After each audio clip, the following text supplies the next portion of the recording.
بالله من شرور أنفسنا ومن سيئات أعمالنا من يهده الله فلا مضل له ومن يضلل فلا هادي له وأشهد أن لا إله إلا الله وحده لا شريك له وأشهد أن نبينا محمدا عبده ورسوله يا أيها الذين آمنوا اتقوا الله حق تقاته ولا تموتن إلا وأنتم مسلمون يا أيها الناس اتقوا ربكم الذي خلقكم من نفس واحدة وخلق منها زوجها وبث منهما رجالا كثيرا ونساء واتقوا الله الذي تساءلون به والأرحام إن الله كان عليكم رقيبا يا أيها الذين آمنوا اتقوا الله وقولوا قولا سديدا يصلح لكم أعمالكم ويغفر لكم ذنوبكم ومن يطع الله ورسوله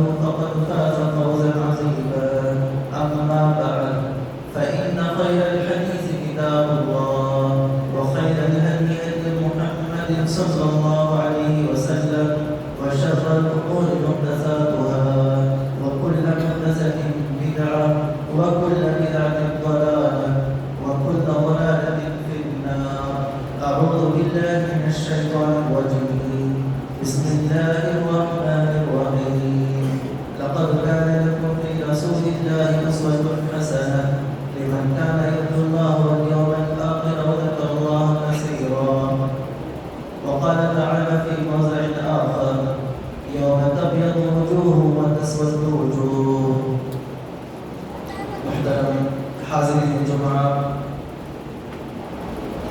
نوجوان ساتھیوں اور معزز بزرگان محترم اور پیارے بچوں اور پردہ نشین خواتین اسلام، ہر قسم کی تعریف و توصیف، ہر قسم کی بڑائی و کبریائی، ہر قسم کی حمد و ثنا اسی اللہ وحدہ لا شریک خالق کائنات مالک ارض و سماء کے لیے لائق و سزاوار ہے۔ درود و سلام کا نزول و تمام انبیاء علیہ السلام پر، خصوصاً ہمارے آخری نبی جناب محمد عربی صلی اللہ علیہ وسلم پر۔ انشاءاللہ اس جمعہ میں ہم سنت کی اہمیت اور بدعت کے نقصانات، بدعت کی مذمت اور ماہ رجب کے متعلق مسلمانوں کے درمیان جو بدعتیں رائج ہیں، کتاب و سنت کی روشنی میں ہمیں اس کا کیا حکم ملتا ہے، کیا یہ صحیح ہے یا نبی صلی اللہ علیہ وسلم کے اور صحابہ کرام کے منہج کے خلاف ہے۔ انشاءاللہ اس بارے میں ہم قرآن و حدیث کی روشنی میں کچھ باتیں کریں گے۔ محترم سامعین، اللہ تبارک و تعالیٰ نے قرآن مجید کے اندر ارشاد فرمایا یوم تبیض وجوہ وتسود وجوہ، قیامت کے دن بہت سارے چہرے روشن ہوں گے، سفید ہوں گے، چمکدار ہوں گے، اور بہت سارے ایسے چہرے ہوں گے قیامت کے دن جن کے چہرے سیاہ ہوں گے، کالے ہوں گے، بے نور ہوں گے۔ صحابہ کرام نے اس آیت کی تفسیر میں بیان فرمایا، ابن عباس رضی اللہ تعالیٰ عنہ کا قول ہے کہ اہل سنت والجماعت کے چہرے قیامت کے دن سفید ہوں گے۔ جو لوگ نبی صلی اللہ علیہ وسلم کی سنتوں پر جنہوں نے عمل کیا ہوگا، جو لوگ دنیا میں نبی صلی اللہ علیہ وسلم کی سنتوں پر عمل کیے تھے، ایسے لوگوں کے چہرے قیامت کے دن روشن ہوں گے، چمکدار ہوں گے۔ اور جن لوگوں نے نبی صلی اللہ علیہ وسلم کی سنتوں پر عمل نہیں کیا، نبی صلی اللہ علیہ وسلم کی سنتوں کو پس پشت ڈال دیا، نبی صلی اللہ علیہ وسلم کی سنتوں کو نہیں اپنایا، بلکہ بدعت پر جنہوں نے عمل کیا، دین کے اندر جو چیزیں نئی نئی چیزیں ہیں، نئی نئی بدعات ہیں، ان بدعات پر جنہوں نے عمل کیا، قیامت کے دن ان کے چہرے کالے ہوں گے، سیاہ ہوں گے۔ دنیا میں وہ عمل کر کے تھکے ہوں گے، قیامت کے دن بھی وہ لوگ تھکے ہوں گے۔ عاملۃ ناصبہ، قرآن میں اللہ نے فرمایا قیامت کے دن بہت سارے ایسے لوگ ہوں گے جو دنیا میں عمل کر کے آئے تھے لیکن قیامت کے دن تھکے ہوں گے، انہیں ان کے عمل کا ثواب نہیں ملے گا بلکہ انہیں گناہ ملے گا، بلکہ انہیں عذاب دیا جائے گا۔ میرے مسلمان بھائیوں، ابلیس کے نزدیک بدعت گناہ سے بھی زیادہ پسندیدہ ہے۔ ایک آدمی جب کوئی گناہ کرتا ہے تو وہ آدمی اس کے دل میں کہیں نہ کہیں اس کے دل میں کھٹک محسوس ہوتی ہے کہ میں کوئی غلطی کر رہا ہوں۔ جیسے کوئی آدمی شرابی ہے یا کوئی زناکاری کرتا ہے یا کوئی سود دیتا ہے یا کوئی جوا کھیلتا ہے یا کوئی دوسرے آدمی دوسری برائیوں کا ارتکاب کرتا ہے، اس کے دل میں کھٹک ہوتی کا نفس اس کو برا بنا کہتا ہے، ہو سکتا ہے کہ وہ توبہ کرے. لیکن جو لوگ بدعتوں میں مبتلا ہوتے ہیں، خرافات میں مبتلا ہوتے ہیں، تو وہ بدعتوں اور خرافات کو اس نیت سے انجام دیتے ہیں کہ میں تو بہت اچھا کام کر رہا ہوں، میں کوئی غلط کام نہیں کر رہا ہوں، میں بہت اچھا کام کر رہا ہوں، یہ سمجھ کر کے وہ ان چیزوں کو انجام دیتے ہیں. جب کوئی سمجھانے والا جا کر ان سے کہے یہ چیزیں بدعت ہیں، یہ ایسے کام ہیں جنہیں نہ اللہ نے حکم کیا، نہ نبی صلی اللہ علیہ وسلم نے حکم کیا، نہ صحابہ کرام کا عمل تھا، ہمارے لیے نجات کتاب و سنت پر ہے، قرآن حدیث پر عمل کرنا، صحابہ کرام کے منہج اور طریقے پر عمل کرنا، اسی میں کامیابی ہے. جب اس طرح کہا جائے تو کہتے ہیں ہم نے اپنے باپ داداؤں کو اسی طریقے پر پایا ہے، ہم نے ہمارے باپ داداؤں کو اسی منہج اسی طریقے پر ہم پائے ہیں، لہٰذا ہم ان چیزوں کو کریں گے. تو اس لیے ابلیس کو بدعت پسند ہے. جب لوگ بدعتوں میں مبتلا ہوتے ہیں اور دین کے اندر نئی نئی بدعات کو ایجاد کر لیتے ہیں، بدعتوں پر عمل کرتے ہیں، تو یہ ابلیس کے نزدیک بہت پسندیدہ ہے. میرے مسلمان بھائیوں، مسلمانوں کے لیے نجات اور کامیابی اسی میں ہے کہ وہ کتاب اللہ اور سنت رسول پر عمل کریں. جب تک مسلمان نبی صلی اللہ علیہ وسلم کی سنت پر عمل کریں گے، بدعات سے دور رہیں گے، یہی ان کے لیے کامیابی اور کامیابی کا ذریعہ ہے، یہی ان کی کامیابی کا راز ہے. اللہ تبارک و تعالیٰ نے قرآن مجید کے اندر ارشاد فرمایا لَقَدْ كَانَ لَكُمْ فِي رَسُولِ اللَّهِ أُسْوَةٌ حَسَنَةٌ، اے لوگوں تمہارے لیے نبی صلی اللہ علیہ وسلم کی زندگی میں بہترین نمونہ ہے. نبی صلی اللہ علیہ وسلم نے ہمیں جو احکام دیے، نبی صلی اللہ علیہ وسلم نے جو دین پہنچایا، جو دین نبی صلی اللہ علیہ وسلم نے ہم تک پہنچایا، اسی پر عمل کرنا، اسی میں ہمارے لیے کامیابی ہے. اور ہم اپنی جانب سے اگر دین کو ایجاد کر لیں گے اور قابل سے سمجھیں گے، یہی بدعت ہے. مثال کے طور پر فجر کی 2 رکعت فرض ہے، اگر کوئی آدمی ثواب سمجھ لے کہ 4 رکعت پڑھ لے، یا ظہر کی 4 رکعت فرض ہے، کوئی آدمی یہ سمجھے کہ میں تو اچھا کام تو کر رہا ہوں، میں کوئی گناہ نہیں کر رہا ہوں، میں کوئی غلطی نہیں کر رہا ہوں، میں ثواب کا کام تو کر رہا ہوں، یہ سمجھ کر کہ اگر کوئی آدمی فجر کی 2 رکعت فرض کے بجائے 4 رکعت پڑھ لے، ظہر کی 4 کے بجائے 8 رکعت پڑھ لے، یا اسی طریقے سے عبادات کے اندر کمی بیشی کر لے، تو ایسا آدمی عقلمند آدمی نہیں ہے، ایسا آدمی کا یہ عمل کتاب و سنت کے مطابق نہیں ہے. نبی صلی اللہ علیہ وسلم نے ہمیں جتنا عمل کرنے کے لیے کہا اور جیسے عمل کرنے کے لیے کہا، اسی میں اتنا ہی عمل کرنا ہمارے لیے کامیابی کا باعث ہے. اگر ہم ہمارے عقل کے کھونے دوڑائیں گے، ہم اپنی عقل کو دین کے اندر لا کر کے ہم دوڑائیں گے اور کہیں گے یہ تو ثواب کا ہی کام ہے، ہم کھانے پینے کی چیزوں پر فاتحہ پڑھنا، ہم تو کوئی گناہ کا کام نہیں کر رہے ہیں، ہم تو کوئی دوسری چیز نہیں پڑھ رہے ہیں. بہت سارے بدعتی حضرات یہ کہتے ہیں ہم کھانے پینے کی چیزوں پر فاتحہ تو پڑھتے ہیں، سورہ فاتحہ پڑھتے ہیں، پڑھ کر کے ہم فاتحہ پڑھتے ہیں، فاتحہ خالی کرتے ہیں، اس میں کون سے حرج کی بات ہے؟ یہ سراسر بدعت اور غلط ہے. ہمیں نبی صلی اللہ علیہ وسلم نے جو کام نبی صلی اللہ علیہ وسلم نے انجام دینے کا حکم کیا، جیسے آپ جتنا عمل کرنے کا حکم کیا اتنا عمل کرنے میں، ویسے ہی عمل کرنے میں ہمارے لیے کامیابی ہے. اگر ہم ہماری جانب سے دین کے اندر نئی نئی بدعات کا ایجاد کر لیں گے، یہی ہمارے لیے خسارے کا باعث ہے، یہی ہمارے لیے قیامت کے دن نقصان اٹھانے کا ذریعہ ہوگا. اللہ تبارک و تعالیٰ نے قرآن مجید میں ارشاد فرمایا الیوم اکملت لکم دینکم واتممت علیکم نعمتی ورضیت لکم الاسلام دینا. حجۃ الوداع کے موقع پر یہ آیت نازل ہوئی. نبی صلی اللہ علیہ وسلم عرفات کے میدان میں تھے، عرفات کے میدان میں یہ آیت نازل ہوئی الیوم اکملت لکم دینکم، آج کے دن میں نے تمہارے لیے تمہارے دین کو مکمل کر دیا. اللہ تعالیٰ نے اس آیت کو نازل کر کے فرما دیا کہ اے امت محمدیہ، تمہارے لیے میں نے تمہارے دین کو مکمل کر دیا. الیوم اکملت لکم دینکم، مکمل کسے کہتے ہیں؟ جیسے گلاس میں ہم پانی ڈالیں، مکمل گلاس کو بھر دیں گے، کسی برتن کو بھر دیں گے تو عربی میں اس کو اکمال کہتے ہیں، یعنی جس کا مزید اضافے کی گنجائش نہ ہو. دین اسلام آج سے 1400 سال پہلے مکمل ہو چکا ہے. اس کے اندر ہم ثواب سمجھ کر کے، عبادت سمجھ کر کے ہم ہماری عقل سے، ہمارے فہم سے یا خوابوں کے ذریعے سے ہم دین سمجھ کر کے کوئی چیز ہم بنا لیتے ہیں یا ایجاد کر لیتے ہیں. اس کا نام دین نہیں ہے. دین وہی ہے جسے اللہ نے کہا، جسے نبی صلی اللہ علیہ وسلم نے کہا قال اللہ وقال رسول اللہ، یہی دین ہے. اس کے علاوہ اور کوئی دین کا حصہ نہیں ہے. بہت سارے لوگ کیا سمجھتے ہیں کہ اولیاء کے خوابوں کو یا نیک لوگوں کے خوابوں کو دین کا حصہ سمجھتے ہیں. کسی کا خواب ہمارے لیے دین نہیں ہے. نبی صلی اللہ علیہ وسلم کے علاوہ، انبیاء کے علاوہ کسی کا خواب حجت نہیں ہے، کسی خواب ہمارے لیے دلیل نہیں ہے. آج بہت سارے لوگ بدعتی خرافاتی لوگ خوابوں کو دین سمجھ کر کے دین پر عمل کرتے ہیں. یہ کہتے ہیں کہ فلاں بزرگ نے خواب میں دیکھا, فلاں ایک آدمی نے خواب میں دیکھا, فلاں ولی نے خواب میں دیکھا. تو اولیاء کے خوابوں کو, بزرگوں کے خوابوں کو دین سمجھ کر کے ہم دین پر عمل کرتے ہیں, اور دین کے اندر نئی نئی چیزیں, نئی نئی بدعات کو ہم نے ایجاد کر دیا ہے. آج مسلمانوں کے اندر کوئی مہینہ ایسا نہیں ہے جس مہینے میں ہم بدعت کا ایجاد کرتے ہوں.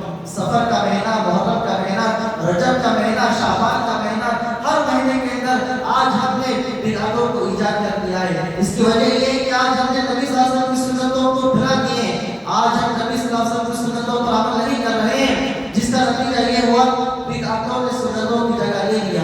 اگر ہم نبی صلی اللہ علیہ وسلم کی سنتوں پر عمل کرتے, نبی صلی اللہ علیہ وسلم کے بتائے ہوئے طریقے کے مطابق عمل کرتے, نبی صلی اللہ علیہ وسلم کی حدیثوں پر عمل کرتے, نبی صلی اللہ علیہ وسلم کی سنت پر عمل کرتے, تو آج بدعتیں جگہ نہ بناتی. آج ہم سنتوں سے دور ہیں, جس کی وجہ سے بدعتوں نے سنتوں کی جگہ لے لیا ہے.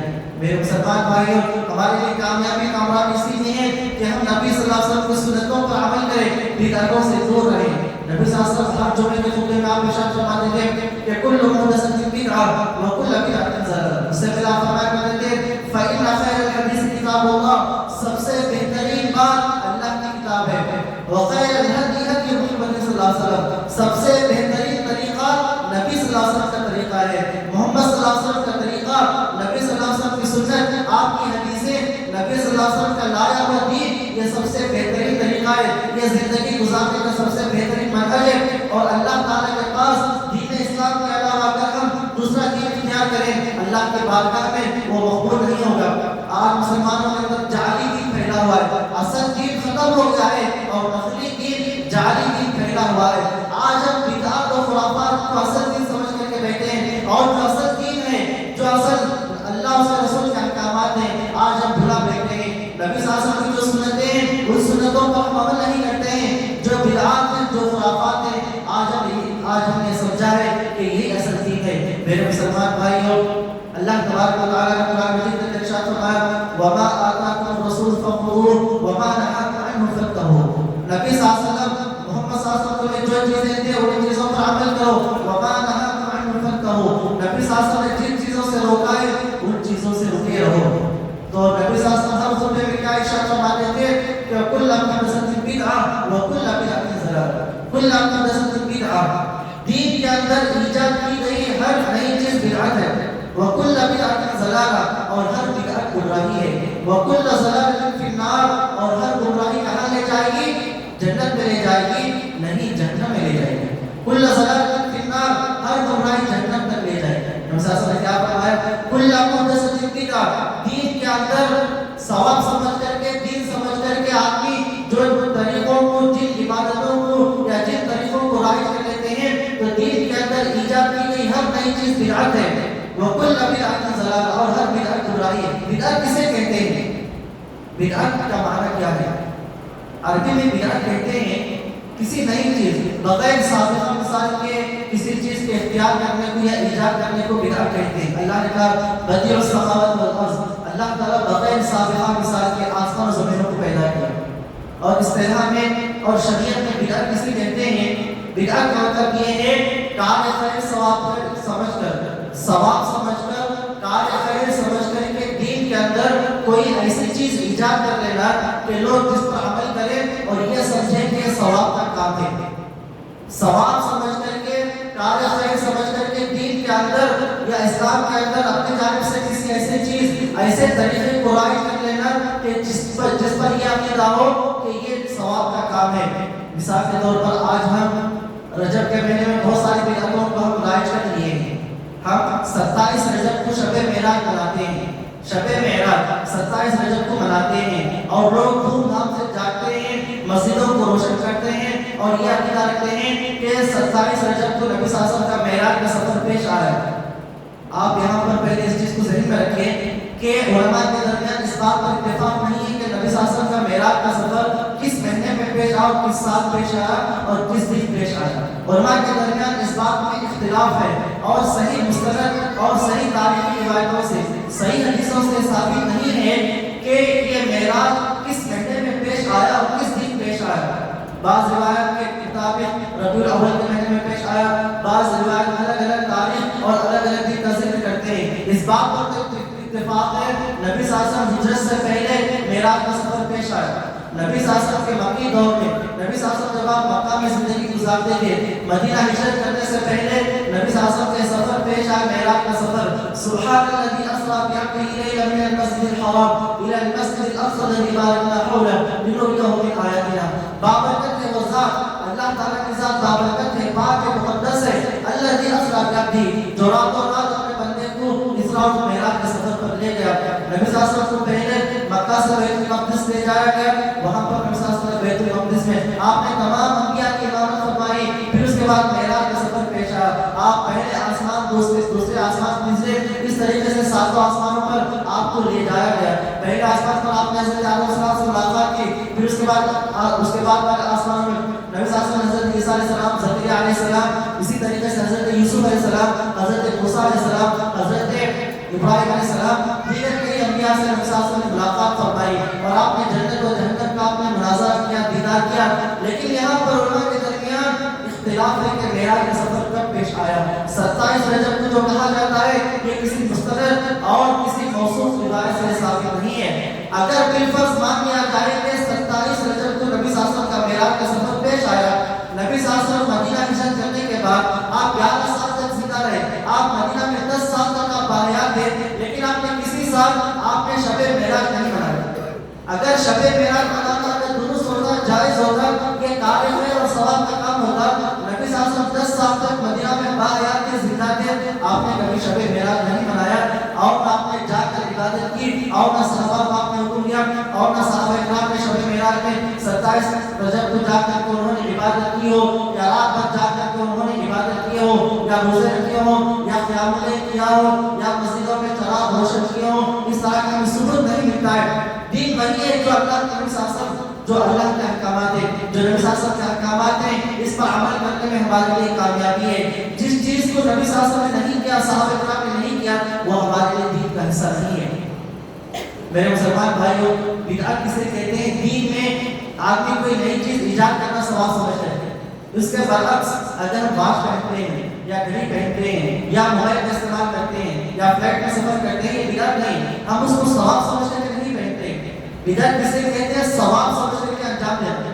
اگر کوئی آدمی موبائل کا استعمال کرتا ہے، یا فلائٹ میں سفر کرتا ہے، یا نئی ٹیکنالوجی کی چیز کو وہ استعمال کرتا ہے، تو جیسے ترقی یافتہ ہر دور کے اندر جیسے جیسے زمانہ ترقی ہوتا ہے، وہ ضرورت کی چیزیں ہوتی ہیں جسے آپ استعمال کرتا ہے، ہم ان چیزوں کو ثواب سمجھ کر نہیں کرتے ہیں، بلکہ تو ضروریات زندگی ہے، زندگی کی ضروریات میں سے ہیں۔ بدعت کسے کہتے ہیں؟ جو آدمی ثواب سمجھ کر کرتا ہے اسے بدعت کہتے ہیں۔ جیسے آج ہمارے معاشرے کے اندر طرح طرح کی بدعتیں رائج ہیں۔ 22 رجب کو لوگ کوٹے کرتے ہیں، یا کوٹوں کی بدعت کرتے ہیں، اس کے اندر حلوے پکائے جاتے ہیں، پوری پکائی جاتی ہے، اور یہ عقیدہ رکھا جاتا ہے کہ جو آدمی 22 رجب کو جو کوٹوں کی جو عید کرتا ہے، ایسے آدمی کی زندگی سے مصیبتیں دور ہو جاتے ہیں، اس کی زندگی میں 1 سال کے لیے خوشحالی آتی ہے، اور یہ واقعہ منسوخ کیا جاتا ہے، یہ افسانہ منسوخ کیا جاتا ہے امام جعفر رحمہ اللہ کی جانب۔ پہلی بات تو یہ ہے یہ کسی مستند حدیث سے ثابت نہیں ہے، نہ یہ کتاب اللہ میں ثابت ہے، نہ نبی صلی اللہ علیہ وسلم نے کہا، نہ بخاری، مسلم، ابو داؤد، ترمذی، نسائی، ابن ماجہ، اور نہ کسی حدیث کی مستند کتاب میں ثابت ہے، بلکہ ایک افسانہ، ایک واقعہ ہے۔ کہا جاتا ہے کہ مدینہ کے اندر ایک بادشاہ تھا، ایک گورنر تھا، اور ایک لکڑہارا آدمی تھا۔ وہ بہت پریشان تھا، وہ جنگل میں جا کر کے لکڑیاں کاٹ کر کے لاتا تھا۔ اس کی زندگی میں 12 سال کا عرصہ گزرا، وہ اپنے گھر سے 12 سال تک دور تھا، اس کی زندگی میں تکلیفیں، مصیبتیں تھیں، اور بہت زیادہ وہ اقتصادی اعتبار سے، مالی اعتبار سے بہت زیادہ وہ پریشان تھا۔ اس کی بیوی وزیر کے گھر پہ جا کے کام کیا کرتی تھی، وہاں پر اس کی بیوی نے امام جعفر صادق رحمہ اللہ سے سنا کہ جو آدمی 22 رجب کو کوٹے خرید کر کے لاتا ہے، اور اس میں حلوہ پوری رکھتا ہے، اور جو میرے نام پر فاتحہ پڑھتا ہے، میرا وسیلہ لے کر کے اللہ سے دعا کرتا ہے، تو ایسے آدمی کی مصیبتیں دور ہو جاتی ہیں، اس آدمی کی زندگی میں 1 سال کے لیے خوشیاں آتی ہیں۔ لہٰذا وہ عورت ایسے ہی کرتی ہے، اور وہ آدمی مالدار ہو جاتا ہے۔ اور اسی طریقے سے پھر اس کے بعد وہ جو وزیر کی بیوی اس کا انکار کرتی ہے، تو اس کے شوہر کو وزارت سے خارج کیا جاتا ہے، اور وہ بادشاہ اس کو نکال دیتا ہے۔ وہ عورت جو کہ وزیر کی بیوی تھی، اس کرامت کو ماننے سے وہ انکار کرتی ہے، جس کے نتیجے میں اس کے شوہر کو وزیر کے عہدے سے خارج کر دیا جاتا ہے، اور پھر اس کے بعد میں کو احساس ہوتا ہے کہ ہم نے اس کرامت کو نہیں ماننے سے انکار کیا، جس کی وجہ سے ہماری زندگی میں مصیبت آ گئی۔ پھر دوبارہ وہ وزیر کی بیوی ویسے ہی کرتی ہے، پھر ان کی زندگی میں خوشحالی لوٹ آتی ہے۔ تو یہ واقعہ انتہائی افسانہ اور انتہائی بناوٹ اسی طریقے سے موضوع واقعہ ہے، نہ سیرت کی کتابوں میں ہے، نہ حدیث کی کتابوں میں ہے، نہ قرآن مجید میں اس واقعے کا ثبوت ہے۔ یہ سراسر جھوٹ اور بنگڑ باطل واقعہ ہے، اور ایک کب واقعہ پیش آیا؟ کہا جاتا ہے نبی کے بعد 400 سال کے بعد یا اس کے بعد اس واقعے کی نشر و نما ہوئی۔ میرے مسلمان بھائیوں، دین وہ نہیں ہے جو کسی کے خواب میں دیکھا جائے۔ اگر کوئی بزرگ یا کوئی ولی اپنے خواب میں، اپنے نیند میں، اپنے خواب میں کوئی چیز دیکھا ہے تو دین کا حصہ نہیں ہے۔ کسی آدمی کا خواب یا کسی کے واقعات، منفرد واقعات یا جھوٹے واقعات یہ دین کا حصہ نہیں ہے۔ ہمارے لیے دین اسلام، شریعت، کتاب و سنت ہے۔ قال اللہ قال رسول اللہ، اللہ نے جو کہا، نبی صلی اللہ علیہ وسلم نے جو کہا، اور صحابہ کرام جس منہج، جس طریقے پر قائم تھے، یہ ہمارے لیے دین کا حصہ ہے۔ کسی اولیاء کے خواب یا اسی طریقے سے دوسروں کے قصے کہانیاں یہ دین کا حصہ نہیں ہے۔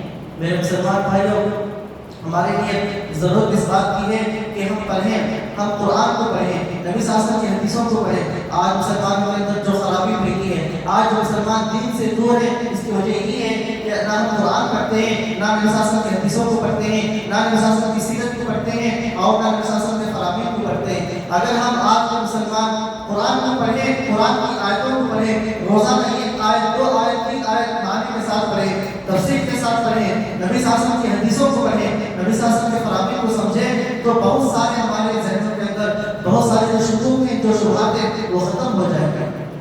میرے مسلمان بھائیوں، سنت اور بدعت، جو لوگ سنت پر عمل کرتے ہیں، سنت پر قائم رہتے ہیں، ایسے لوگ دنیا اور آخرت میں کامیابی حاصل کریں گے۔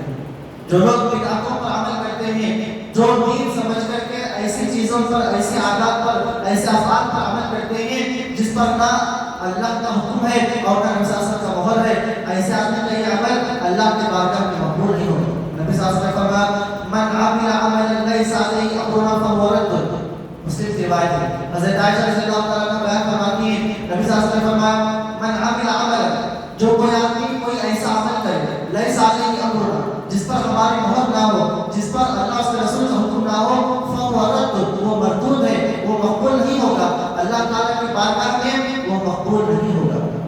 اور ایک حدیث میں صلی اللہ علیہ وسلم نے فرمایا کہ کل بدعۃ ضلالہ وکل ضلالۃ فی النار، ہر بدعت گمراہی ہے اور ہر گمراہی کہاں لے جائے گی؟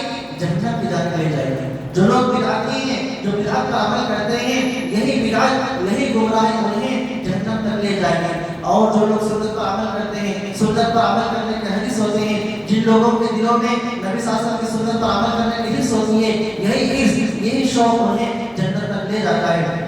میرے مسلمان بھائیوں، ہم دنیاوی معاملات میں، دنیا میں جب ہم کوئی چیز خریدنے جاتے ہیں، جب ہم کوئی موبائل خریدتے ہیں، یا دنیا میں جب ہم کوئی چیز پرچیز کرتے ہیں، خریدتے ہیں، تو بہت تحقیق کرتے ہیں، کئی لوگوں سے پوچھتے ہیں یہ موبائل خریدنا کیسے ہے، یہ سستا ہے یا مہنگا ہے، اس کے فیچرز کیسے ہیں۔ ہم بہت تحقیق کرنے کے بعد کوئی چیز خریدتے ہیں۔ جب ہم دنیا کی چیزوں میں اتنی تحقیق کرتے ہیں تو کیا ہم دین کو، جو چیزیں دین کی چیزیں ہیں، جو ہمارے دین کا حصہ ہے، جو ہمارے اسلام کا حصہ ہے، کیا ہم ہر کہنے والے کی بات کو دین سمجھ کر کے مان لیں گے؟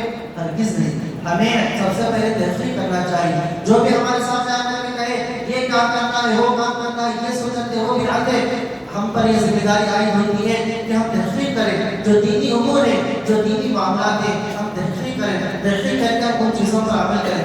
آج الحمدللہ علم پھیلا ہوا ہے، آج ہم کسی چیز کے متعلق معلومات حاصل کرنا چاہیں، آج الحمدللہ ہر زبان کے اندر قرآن کا ترجمہ موجود ہے، نبی صلی اللہ علیہ وسلم کی حدیثوں کو بھی ترجمہ کیا گیا ہے۔ سب سے افضل اور بہتر یہ ہے کہ ہم دین کو عربی زبان میں حاصل کریں۔ جو ہم عربی پڑھیں، عربی پڑھنے کی کوشش کریں۔ اگر ہم عربی زبان کے ذریعے سے دین حاصل کریں گے، قرآن پڑھیں گے، حدیثوں کو پڑھیں گے، تو ہمیں دینی فہم حاصل ہوگا، دینی علم حاصل ہوگا۔ نبی صلی اللہ علیہ وسلم نے فرمایا من یرید اللہ بہ خیرا یفقہہ فی الدین، اللہ تعالیٰ جس آدمی کے ساتھ بھلائی کا ارادہ کرتا ہے، اللہ تعالیٰ جس آدمی کے ساتھ خیر کا ارادہ کرتا ہے، اللہ تعالیٰ سے دین کی سمجھ عطا کرتا ہے۔ دین علم حاصل کرنا، دین کی سمجھ حاصل کرنا اللہ تعالیٰ کی جانب سے دینی بھی بہت بڑی توفیق ہے، یہ بہت بڑا خیر ہے۔ آج ہم چاہے تجارت کریں، چاہے ہم کہیں نوکری کریں، یا ہم منسوخ ہو، لیکن ہم روزانہ آدھا گھنٹہ 1 گھنٹہ ہم اپنے دین کے لیے نکالیں، ہم دین اسلام کے لیے اپنے دین کے خاطر کتاب و سنت کے علم حاصل کرنے کے لیے ہم نکالیں، پڑھیں، مطالعہ کریں۔ اس کی برکت یہ ہوگی کہ ہمیں ہماری زندگی میں اللہ تبارک و تعالیٰ ہمارے چہروں پر نور عطا فرمائے گا، اللہ تبارک و تعالیٰ ہماری زندگی میں برکت عطا فرمائیں گے۔ نبی صلی اللہ علیہ وسلم نے کیا فرمایا؟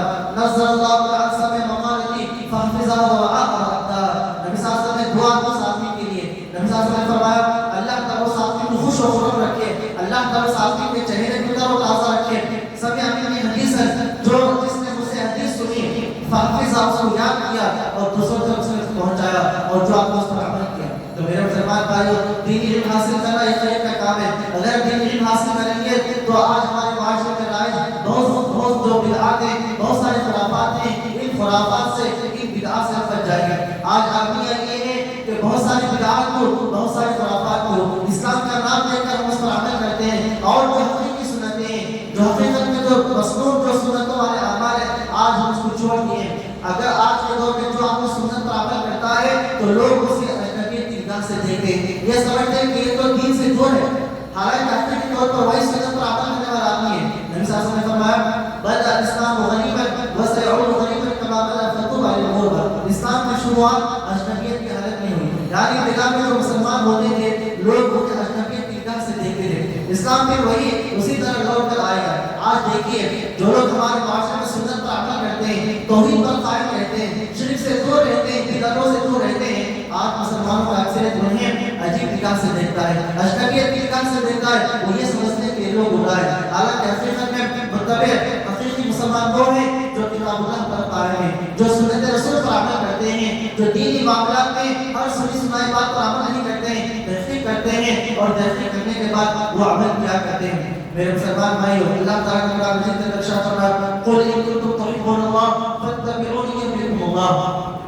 اگر تم واقعی اللہ سے محبت کرنے کا دعویٰ کرتے ہو، اگر تم واقعی اللہ تعالیٰ سے محبت کا دعویٰ کرتے ہو فاتبعونی، میری اتباع کرو، نبی صلی اللہ علیہ وسلم کی اتباع کرو، نبی صلی اللہ علیہ وسلم کی سنتوں پر عمل کرو، بدعات سے دور رہو، بدعتوں سے اجتناب کرو۔ اگر تم سنتوں پر عمل کرو گے تو کیا فائدہ ہوگا؟